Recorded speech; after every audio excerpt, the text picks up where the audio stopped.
Penerbangan terakhir MH370 pada 8 Mac 2014 dan MH17 pada 17 Julai 2014 merupakan siri-siri kemalangan dalam dunia penerbangan komersial yang amat jarang berlaku dan sudah pasti menjadi igawan, khususnya kepada rakyat Malaysia yang merasai kehilangan sejumlah 93 orang warga negara. Bagi rakyat Cypria pula, sebuah negara kecil di Eropah yang terletak di lautan Mediterranean, 14 Ogos 2005 menandakan satu tarikh hitam yang melibatkan kehilangan nyawa 107 orang warga negaranya apabila sebuah pesawat komersial di dalam syarikat penerbangan tempatan Helios terhempas di kawasan berbukit Gramatiko, Greece. Pesawat Helios 522 dari model Boeing 737-31S itu digelar pesawat berhantu kerana keadaannya beberapa detik sebelum terhempas adalah sangat menyeramkan. Pesawat Helios 522 telah dijadualkan untuk terbang dari Larnaca, Cypria ke Perak, Republik Czech dan transit di Athens, Greece. Sehari sebelum pesawat itu terhempas, ia telah melakukan penerbangan dari Heathrow ke Larnaca. Semasa penerbangan, kru pesawat telah terdengar bunyi bising seperti sesuatu dihentak-hentak di pintu belakang kanan pesawat. Oleh itu, setibanya di lapangan terbang antarabangsa Larnaca, mereka meminta jurutera untuk memeriksa pintu tersebut.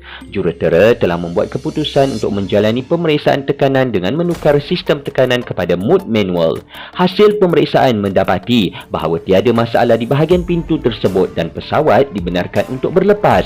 Namun, kecuaian terjadi apabila jurutera tersebut gagal untuk menukar sistem tekanan kepada mode auto setelah selesai menjalani pemeriksaan.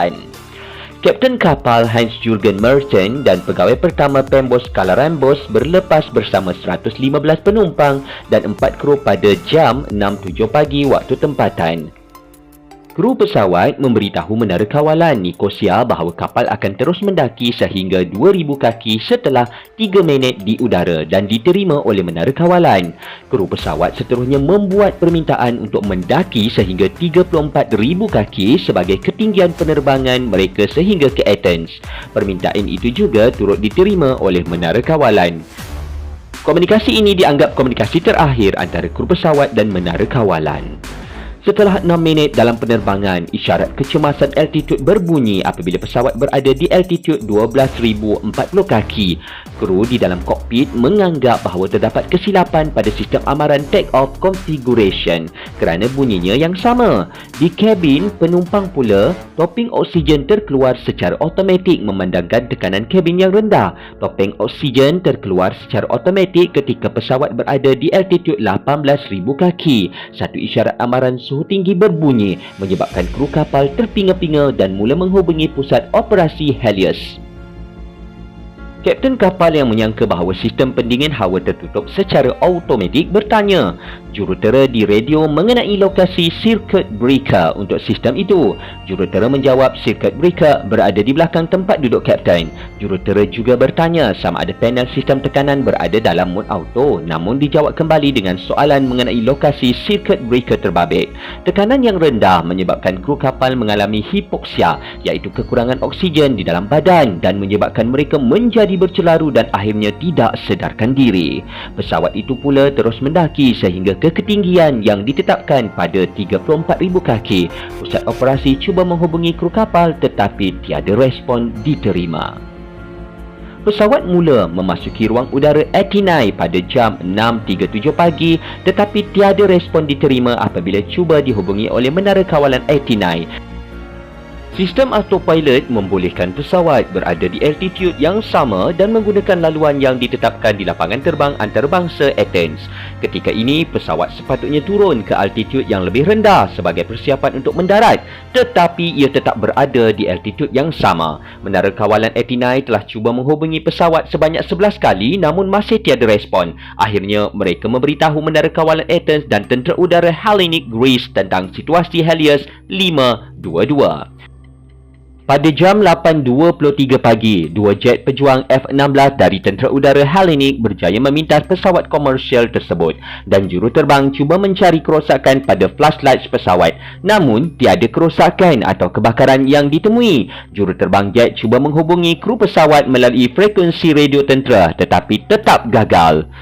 Menurut juruterbang F-16 tersebut, dia mendapati tiada orang di tempat duduk kapten dan melihat pegawai pertama tidak bergerak di tempat duduknya. Juruterbang juga melihat tiada sebarang pergerakan di kabin penumpang dan mendapati beberapa orang penumpang memakai topeng oksigen di mulut mereka. Keadaan yang sunyi di dalam kabin persis sebuah filem seram. Juruterbang jet cuba menggunakan bahasa isyarat untuk mendapatkan perhatian kru kapal namun tidak berhasil. 20 minit kemudian, juruterbang F-16 melihat pergerakan seseorang yang memakai baju biru muda dan jaket gelap memasuki ruangan kokpit pesawat dan duduk di tempat duduk kapten. Orang itu ialah pramugara Andres Prodromou yang masih sedarkan diri dengan menggunakan balang oksigen mudah alih.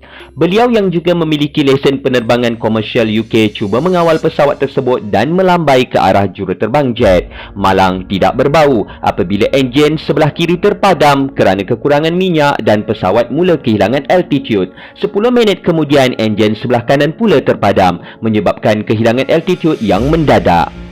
Akhirnya, pesawat tersebut terhempas di lereng bukit pada jam 9.03 pagi. Menyebabkan keseluruhan fuselage pesawat berkecai dan dijilat api. Kesemua 121 penumpang dan kru pesawat mati di tempat kejadian.